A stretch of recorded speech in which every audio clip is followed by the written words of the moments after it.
morning, everyone, and welcome to our roundtable this Sunday, February 21st, 2016.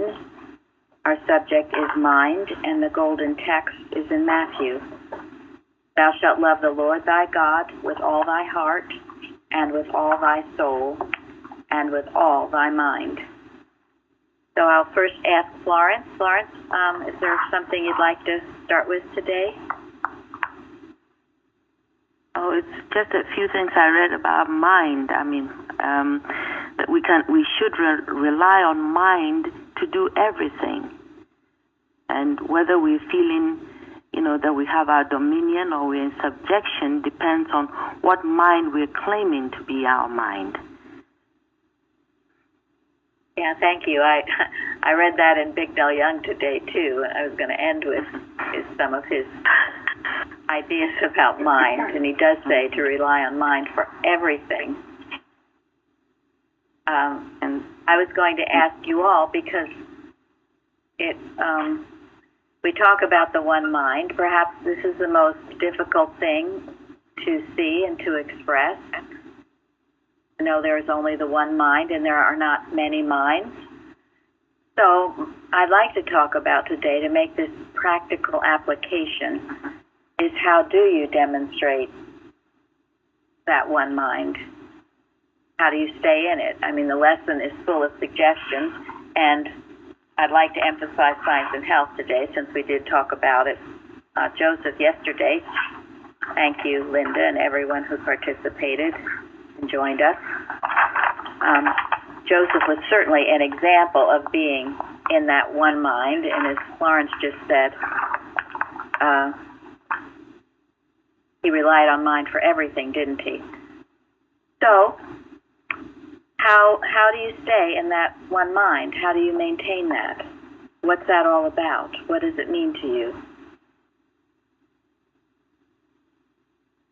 Well, here we've learned to start every day with God is mine, God is my mind, God is the only pure and perfect mind, and that's something that I've learned to do since I've come here, and I have to do it constantly throughout the day. Sometimes I'll feel my thought getting off track, and I go right back to that. And to me, it's just that constant communication with God, reminding myself that all of my ideas come from Him, my intelligence comes from Him, my wisdom comes from Him, everything that I do comes from Him. So it's always going to Him for the answer to everything. Thank you. That's one of the perfect ways to start this, is to declare you've got that one mind first thing in the morning, and keep declaring it. Even if you feel like you don't, you keep declaring you do. There's one other thing to begin with, and what is that? And it's also in the lesson. You feel you don't have it, what should you do?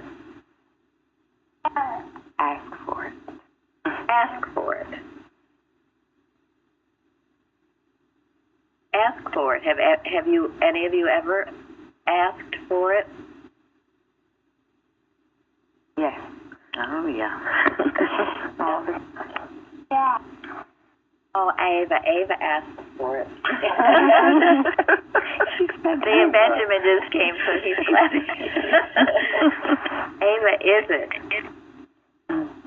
So, yeah, don't ever feel left out, or that you don't have it, or that there's something wrong with you, or you can't get it. Ask for it, for heaven's sake. It says that in the Bible, doesn't it? Yes.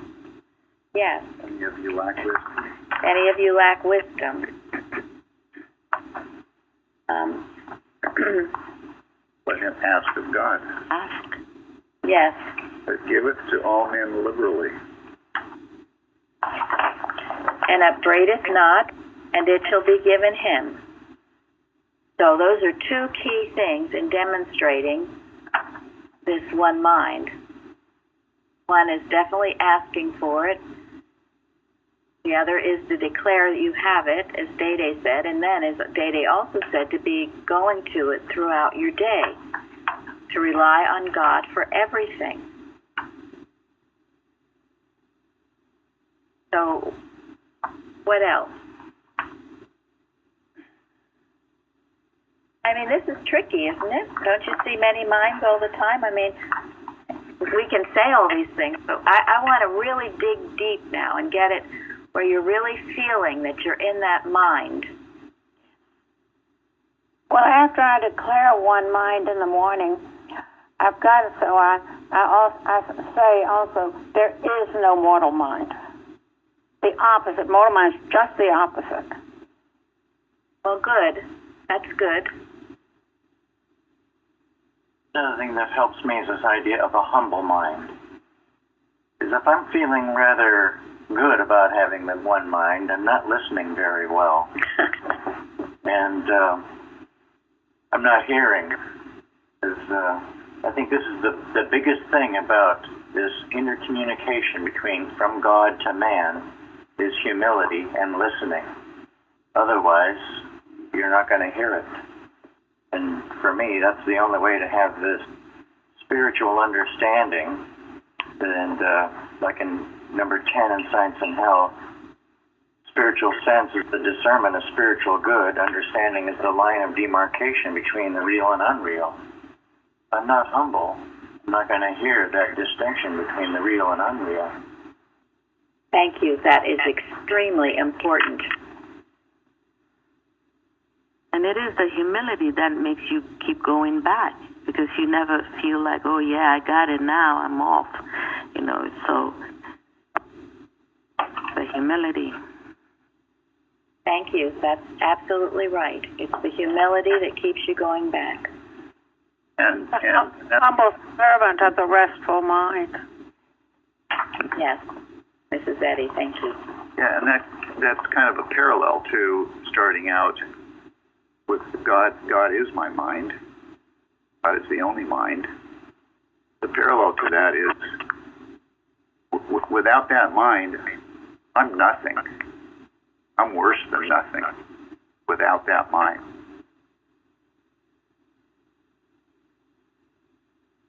Thank you. Mrs. Eddy started her day with God is mind, my mind, and all my moments are His. It was Bill in Ohio that told me that second part of it, which I think is quite beautiful. All my moments are His. To give yourself to Him, and that is with great humility. How do you know when pride is creeping in? Thinking I, me. Yes, definitely.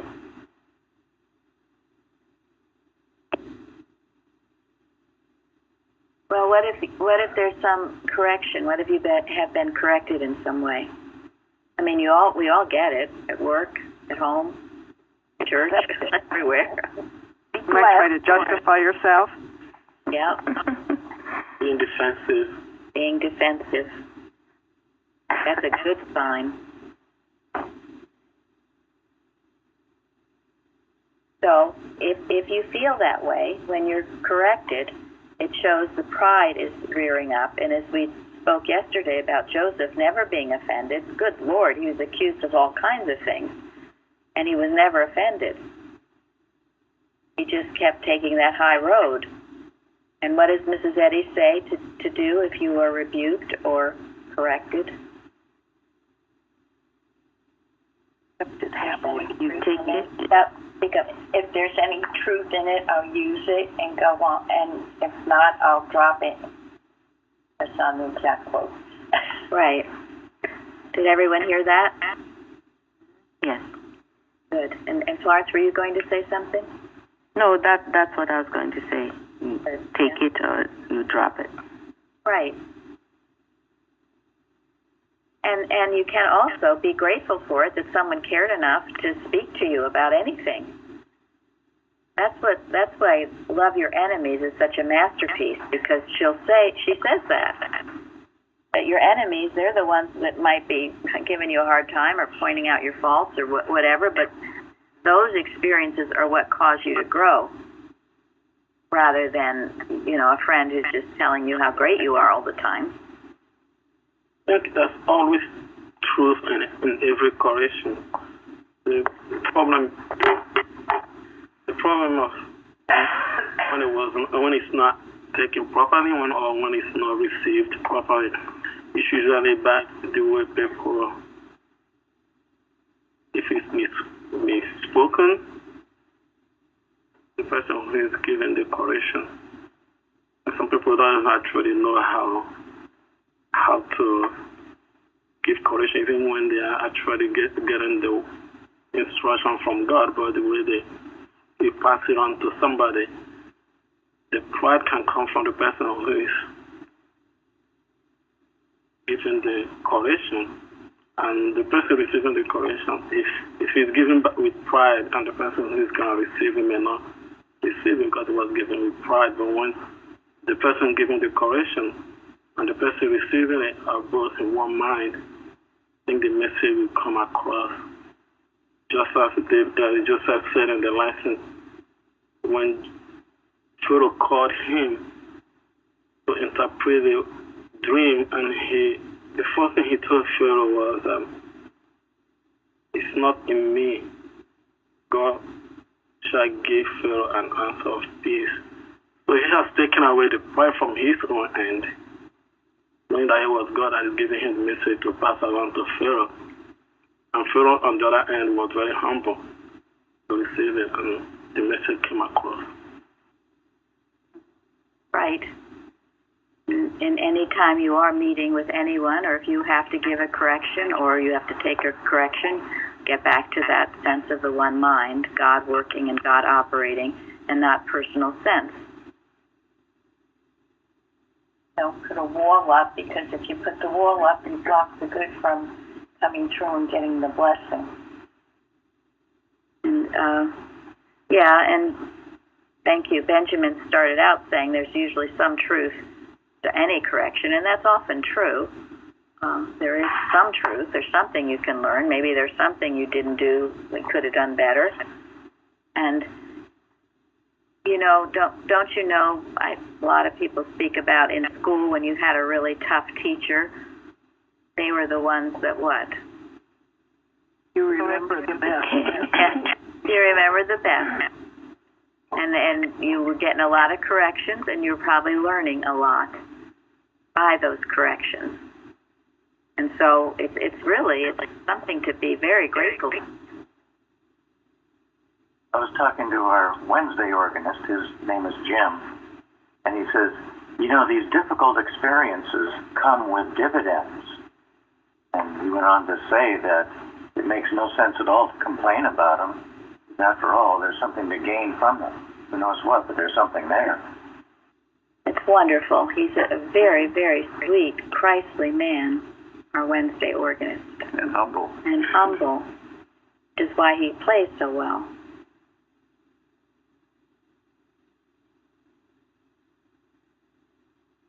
And also in the lesson, Mrs. Eddy says, in a world of sin and sensuality hastening to a greater development of power, it is wise to earnestly to consider whether it is the human mind or the divine mind which is influencing one. Another point of how to test whether you're in the right mind or not. Ask yourself, how are you being influenced? Test it. And when you listen to someone speak, is it God speaking, or are you being influenced by a human opinion? I think also if we are talking, if we are hearing ourselves all negatives about ourselves, we should stop and ask, what's influencing me right now? I mean, a claim might come up, and if we admit it and go in with it, you should stop a minute and say, wait a second, what is influencing me right now? Is, like it's been said here over and over, is truth saying this? Am I in the right mind here doing this to myself? Right. I've had to do it. It helped. It just woke me up. Wait a second. Yeah, no, you're right. It's what we all should be doing regularly. I mean, when you think about it, if you start each day by acknowledging, listen, there is a divine mind that created created us, created everything around us, created this whole universe, governing everything.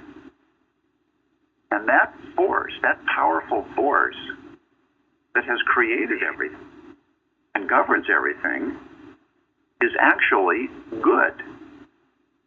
It loves us. It cares for us. Why would it ever want anything bad to happen to us? For heaven's sake, it doesn't.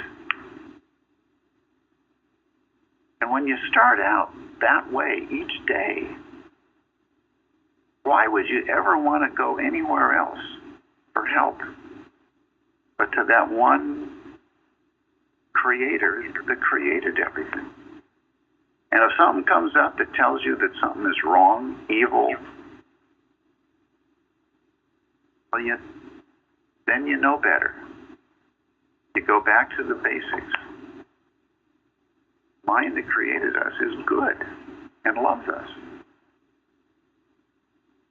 In the watch that we had last night, it said something very similar, that the mind that created all mankind also gave us Christian Science. The same mind did, the revelation. Therefore, how can there be opposition and resistance to it? So when you see the opposition and resistance to it, what are you in fact seeing? Human mind pictures. Yep. Not true. Counterfeit. The lie. Right. Yes.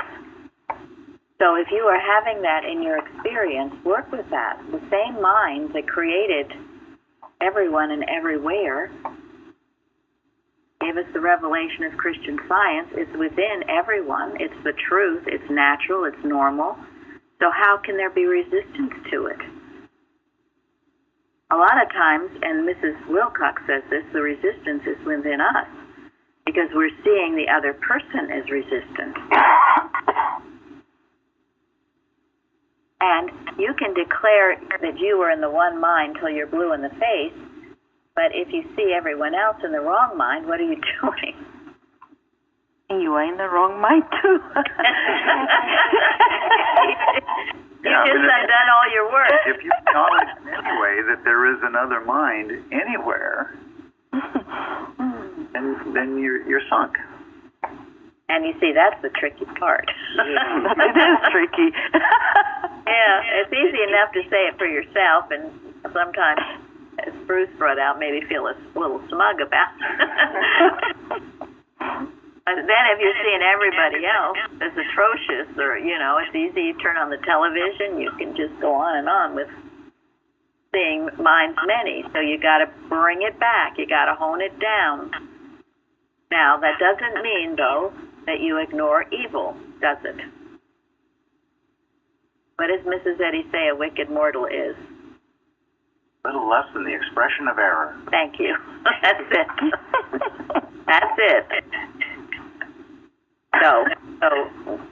So what do we do when we see... I'm sorry, I didn't hear that. Can you say that again? A wicked mortal? Oh, okay. Little else than the expression of error. Mrs. Eddy, Science and Health. A wicked Not mortal... God's man. Not God's man. It's not God's man, no. So, you separate the error from the person and know that error will destroy itself because it's not of God. But the child of God exists.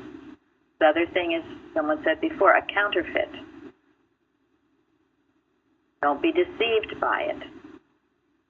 This ability of the one mind can do what? Clean up the whole world. Thank you, Jean. Right answer. That's right. You can't sneak anything by it. Yeah, you can't sneak anything by it. And that's why in our work, when we pray, when we watch, we work for that one mind. That was also in Christ Jesus, to work in that one mind. That's effective prayer. Not many minds dividing themselves with your own human will, but the one mind, that God's will be done.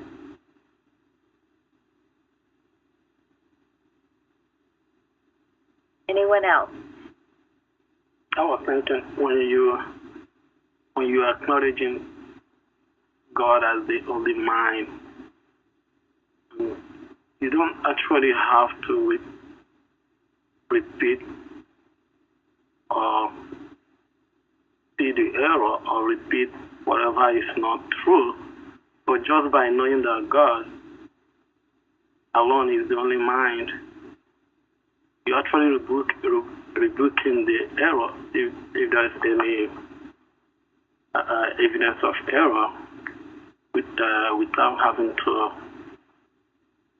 in that error. Thank you. That's true. And that's why that statement in No and Yes I love so much about God's law reaches and destroys evil by virtue of the allness of mind. That's a really important, and that is what James meant when he wrote, "But let him ask in faith, nothing wavering. For he that wavereth is like a wave of the sea, driven with the wind and tossed." If you know beyond a doubt that there's only one mind, and that mind is God, and that mind is good, and that mind is your mind and everybody's mind, if you actually know that without any wavering, you will be a rebuke to error whenever it tries to confront you.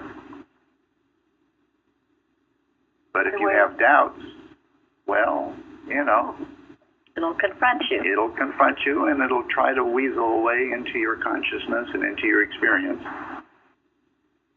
until you can't stand it anymore. And you want to argue on the side of good, God, not take it from the negative point, but start with God and stay with that. Right, you argue until you know for sure. Mrs. Eddy even said, she got to the point where she didn't have to argue. It was already clear to her. Jesus didn't have to argue. It was clear to him. That's our example. I have to argue. I know a lot of us do. I don't do it enough. I'm sorry. Yeah, the arguing isn't what heals. The arguing, as Mrs. Evans used to say, that's tuning the violin. Yeah. You're tuning the violin to get to where you're there. And then you play it. Shardy, what were you going to say? I was just going to say I don't do enough tuning. I realize that. So I'm off to get to work. Well, if you play your violin and it's not tuned, what happens? Discord. Yeah. Doesn't sound too good. Tune your That's violin. where I am. Yeah, It doesn't take long. You see them in orchestras before it begins. Just a few moments of tuning up. You don't have to spend all day in it. Do it. Thank you. Right, and how much time should you spend reading the lesson first thing in the morning? As long as it takes. As long as it takes to get tuned up. Exactly. Yeah. Somebody was having an unloving neighbor, but the person engaged in argument with the neighbor. He did not resolve the issue, and I was thinking how powerful it would have been and how the situation would have been resolved if the person had known Christian Science and without having to engage with the neighbor, just by knowing the truth in his own end, that what the neighbor was manifesting is not the truth about the neighbor or anyone. By acknowledging God as the only mind that operates in everyone, including his neighbor, the situation would have been resolved. But instead, he chose to engage in argument. But you cannot win by argument, but by absolute understanding of God that operates in everyone. Thank you. Yeah. And if, as a Christian Scientist, you're always finding everything wrong, every people wrong, your experience, you go out and people are mean or cheat or whatever. What does that show? You're thinking wrongly about people. Yeah. You always take it back to yourself. There's no out there. It's all within. It's all within. All in here. They're reflecting you. Yes, they are. You will bring out what's in your thought. And that includes, even people in your home. And that's sometimes harder because you've lived with them a long time and you think you know them. So you expect certain behavior from them. And you've got to make sure that you correct it. Work at that. You will bring out. That's why Jesus saw the perfect man, didn't he? Where mortal saw sinning mortal. And that correct view of man heals the sick. That's Mrs. Eddy, and that's not a correct quote. So what are you seeing?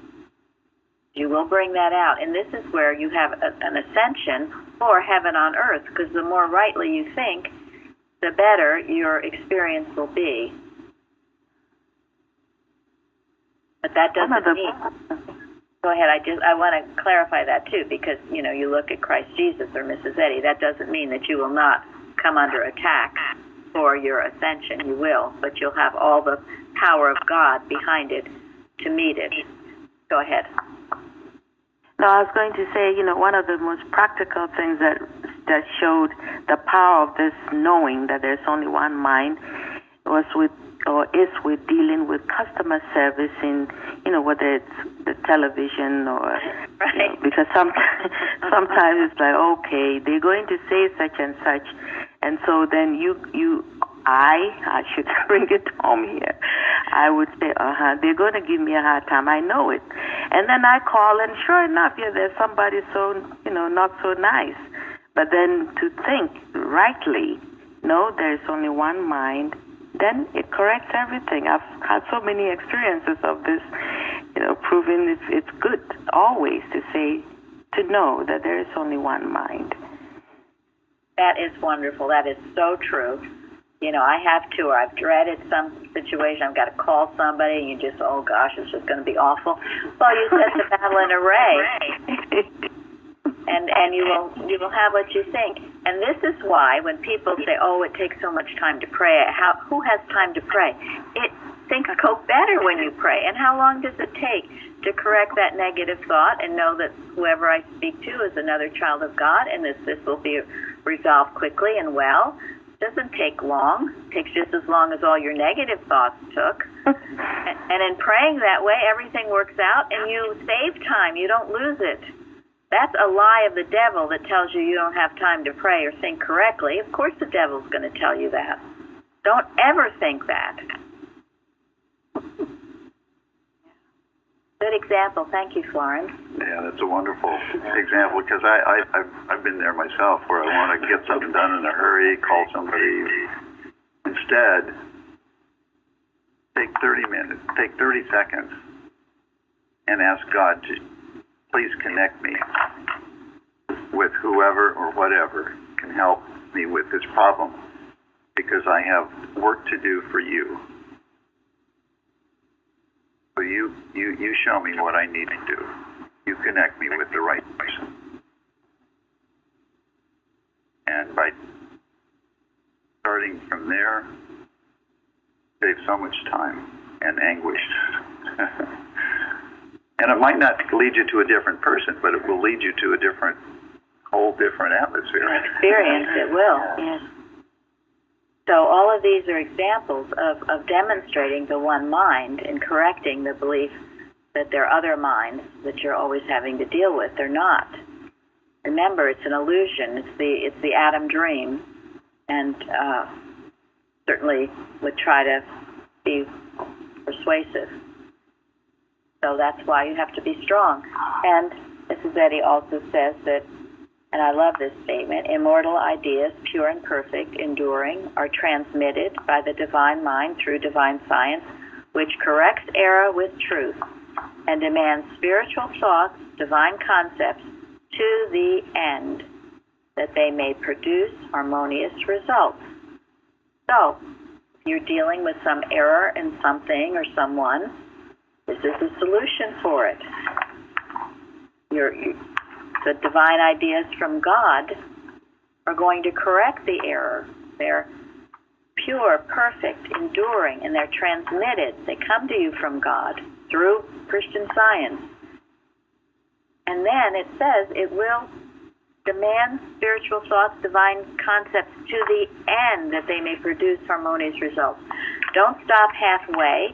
Continue with it. Keep at it until you get that harmonious result, because that is the truth of the matter. Many people give up too soon. Or they get angry with God because he's not operating on your timetable. Fast enough.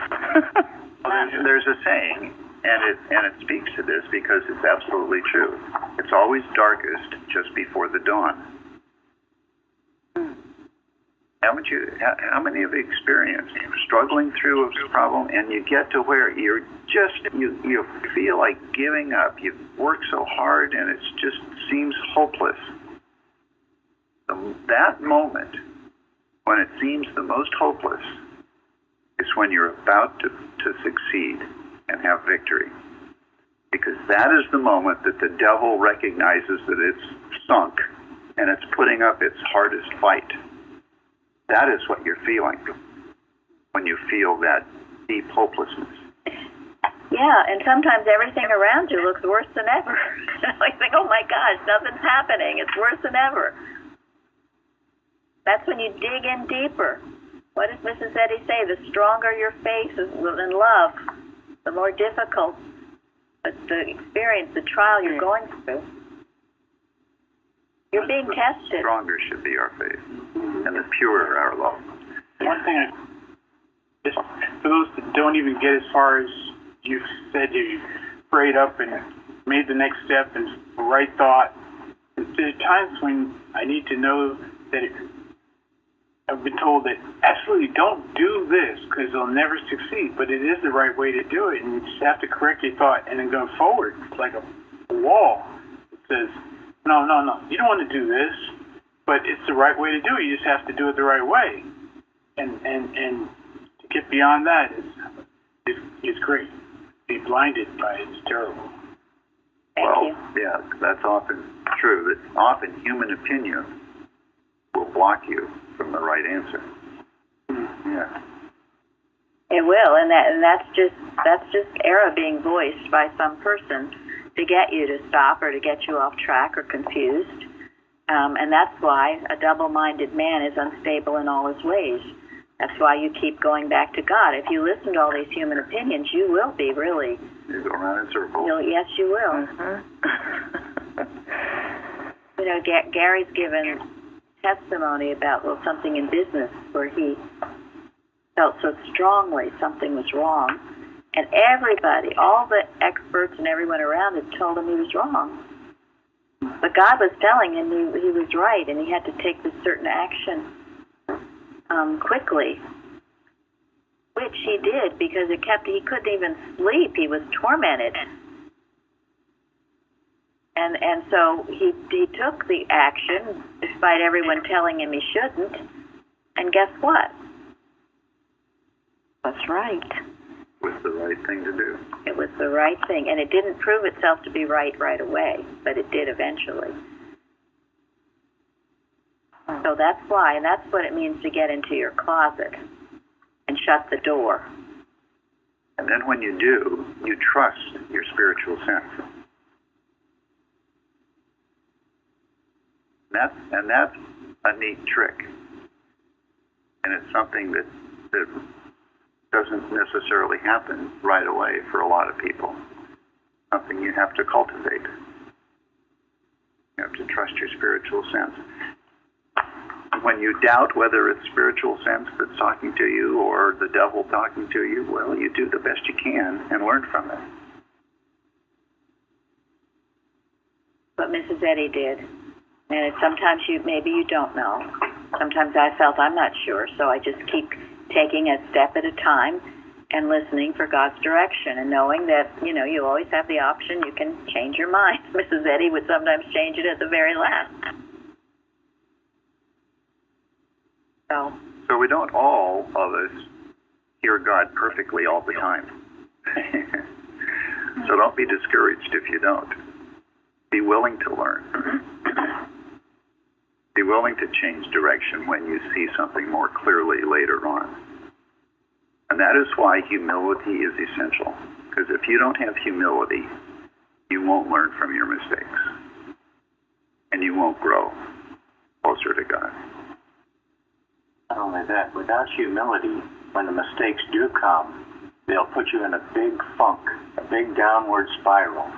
Whereas someone who is humble, and the mistakes do come, it will be a springboard for action that will propel them forward. Who would want to miss that step? Humility is key. So true. You've seen it. I've seen it with myself. And there again, that's the pride. Oh my gosh, I made this mistake. I'm so stupid. Oh gosh, I'm just as terrible. And what's everybody going to think of me? Yes, and it's all I. And actually, no one really cares.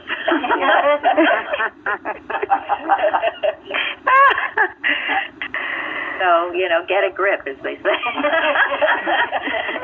and this is personal sense. This is a personal sense of selfhood apart from God, who is either all prideful or all shameful.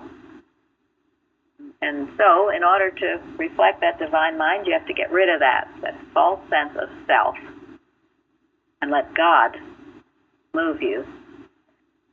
And the higher up you are, either in a business or in a family or in a church or whatever, the more you have to work at it. Because if you've got you see it all around you, don't you? Someone who's in a position of managing people in a business, a lot of them think that they have to know everything, and they have to appear to know everything.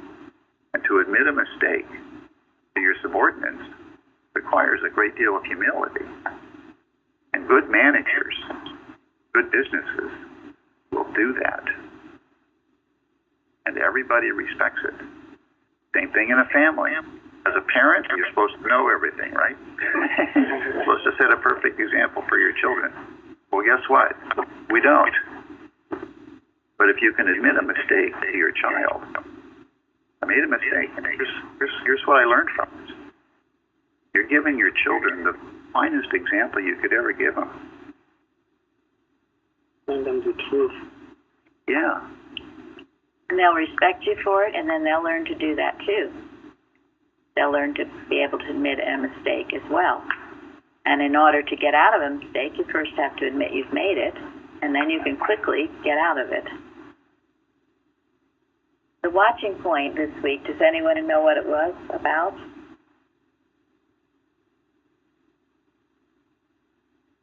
Hope you're all reading it each week.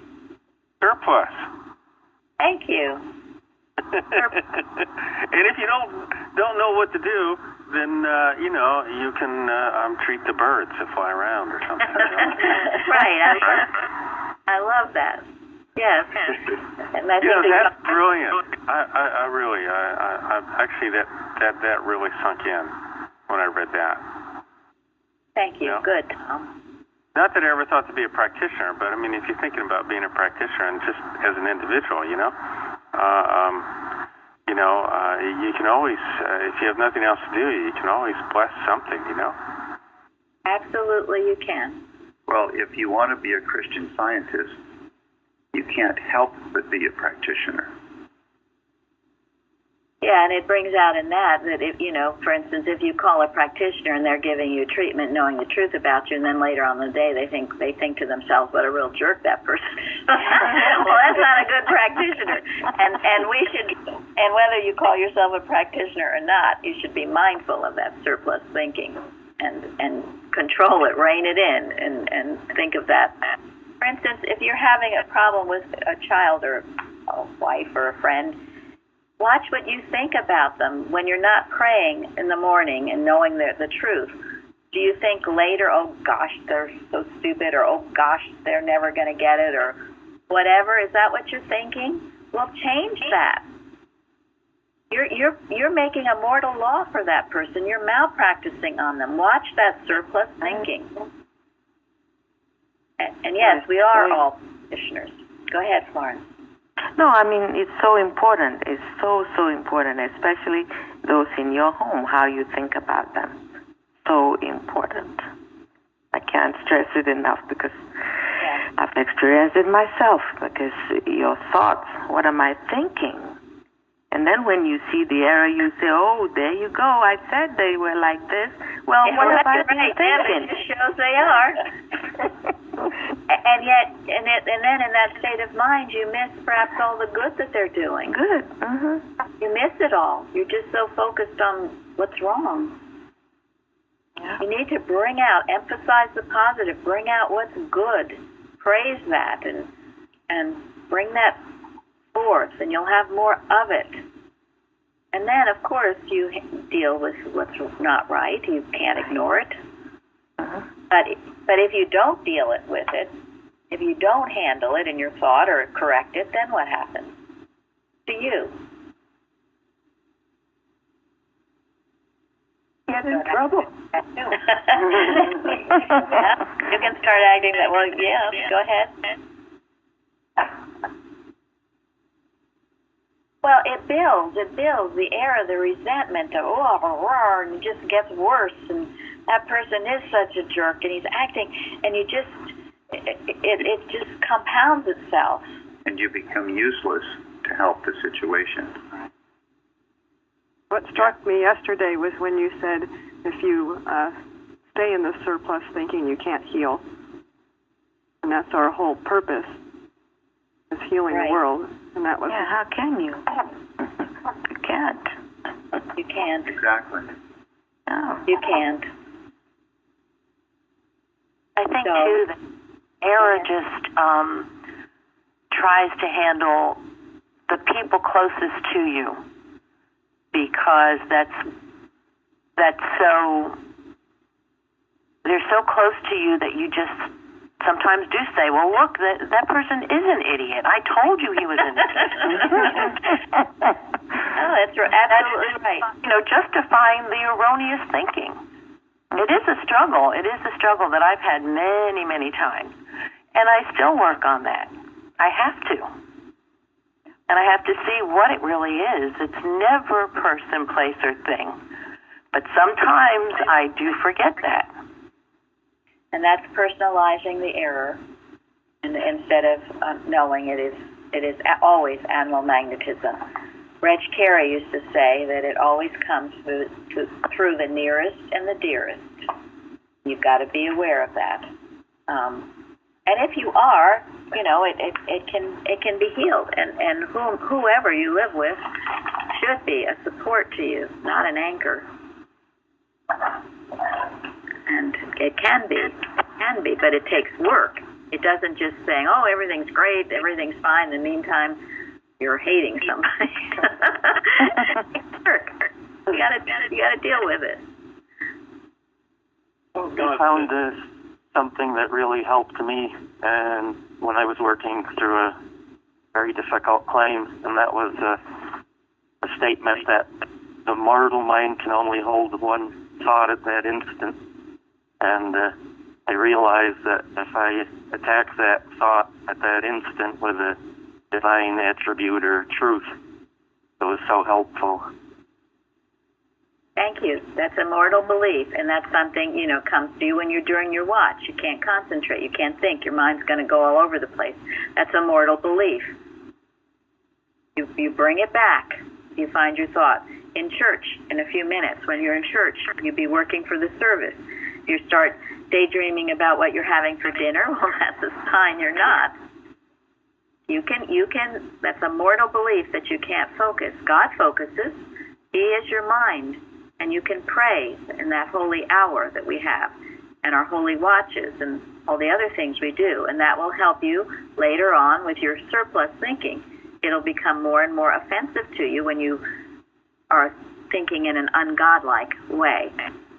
And in the lesson, Mrs. Eddy says that Christian Science attributes to era neither entity nor power, because era is neither mind nor the outcome of mind with a capital M.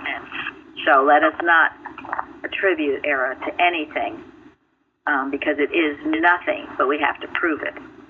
Now we'll go to miscellaneous writings. There are a couple of questions. The first on page 59, starting with line 18.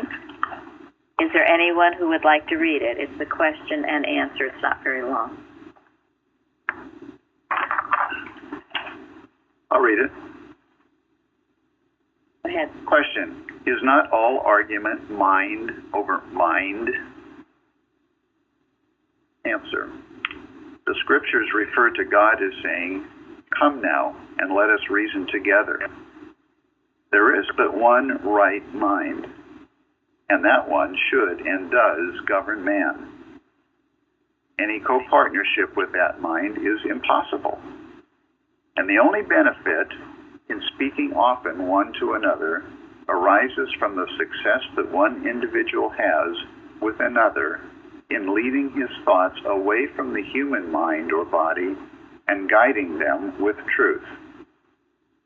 That individual is the best healer who asserts himself the least, and thus becomes a transparency for the divine mind, who is the only physician. The divine mind is the scientific healer. Isn't that wonderful? The only benefit in speaking often one to another arises from the success that one individual has with another in leading his thoughts away from the human mind or body. That's the only benefit to talk to anybody. Ask yourself, is that what my conversation is about? Am I healing? Am I bringing that thought up? Am I seeing that person as God's child? And then, what does he say? The best way to do that is to do what? Assert yourself least. Yes, and be a transparency. Transparency. Let the sun shine through you. Let God shine through you. I am the spot where God shines through. He and I are one, not two. He wants me where and as I am. I will not worry, fret, nor plan. But if I'll be relaxed and free, he'll carry out his plan for me.